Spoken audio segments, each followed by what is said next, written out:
next, the Ghana Academy of Arts and Sciences has passed a damning verdict on the government's fight against illegal mining, describing it as a failure for a number of reasons. We're going to be getting into exactly why the Ghana Academy of Arts and Sciences make this strong verdict or that position on the fight against illegal mining. Earlier today, the president of the Ghana Academy of Arts and Sciences indicated that per the Ghana Academy of Arts and Sciences' own assessment, the fight against illegal mining, led by government, with the president putting his presidency on the line, is a failure currently.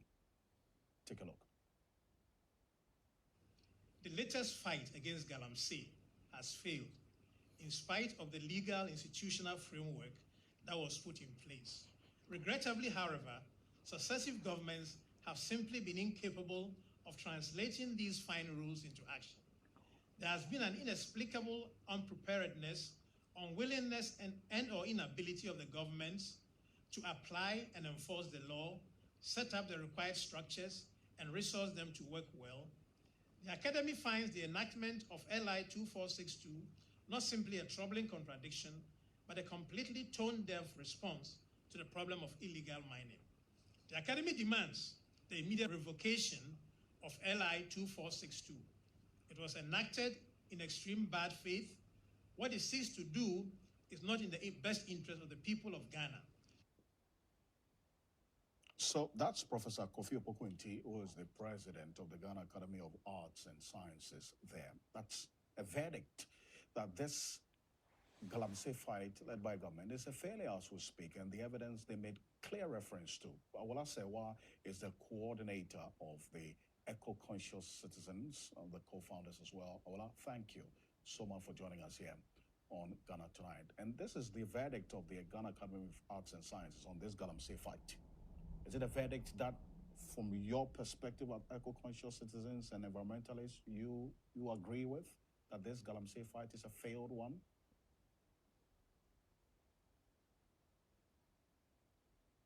What I would say is that it's difficult to see the commitment. When I say it's difficult to see the commitment, there was a lot of talk about mining taking place in forest reserves. Now, LI 2462 has been passed, which not only allows mining in forest reserves, but even globally significant biodiversity areas, if the president says it's in the national interest. And our information is that since the passage of LI 2462, a number of licenses have been granted for mining in forest reserves, including according to our information, 8 globally significant biodiversity areas. And then I was talking to someone about illegal mining the other day, and he was saying that if there was commitment, something would have been done about Joy's expose, Destruction for Gold, where with persons guarding, army personnel guarding illegal miners were filmed. What has happened to it? Akonta mining, what has happened to the activities they allegedly engaged in, which destroyed parts of the Tano Nimiri Forest Reserve and the water bodies.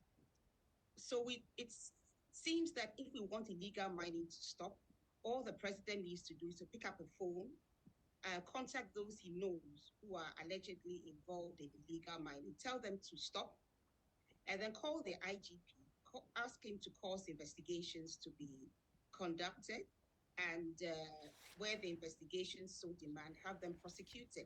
This would send a clear signal that there's commitment about tackling illegal mining. Otherwise, it's like we're fighting shadows. We're not particularly serious or committed to the fight.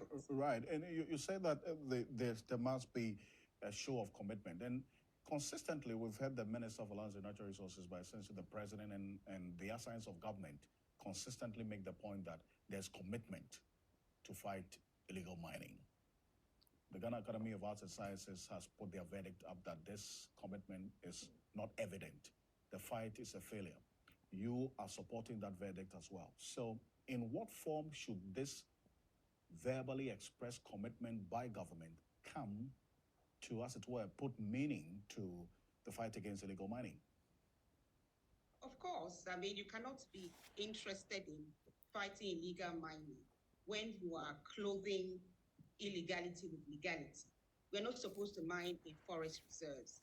The whole LI 2462 is clouded in what one would say illegality. When does the Environmental Protection Agency or the minister start protecting forest reserves by allowing mining in forest reserves? It doesn't appear logical. So of course it should be revoked. It should never have been laid before Parliament. But in addition to that, what we are saying is that it's a given. You cannot have LI 2462 and be committed to fighting illegal mining. But we are saying that in addition to that, Professor Frimpong Boateng had a report. There needs to be a public inquiry into it. It was quite clear that even if you have a license, but you are mining outside the parameters, whether close to water bodies, you're engaged in illegal mining. Having a license doesn't mean that what you're doing is legal. So if we want to stop illegal mining, as I've said, revoke LI 2462, pick up a phone, tell those you know who are allegedly involved in illegal mining, the high flyers, to stop, cause them to be investigated, and if the evidence so supports it, prosecuted. That's the only way that the seriousness will be exhibited. Otherwise, I'm afraid there doesn't seem to be any commitment, just a lot of spin and a lot of pronouncements, consultations, national dialogues. But we know the solution. There's no need to have any further national dialogues. We know what needs to be done. Well, thank you. Awola, appreciate your time. Thank you very much for joining us here on Ghana Tonight. We'll talk about a lot more commitment to the fight against illegal mining.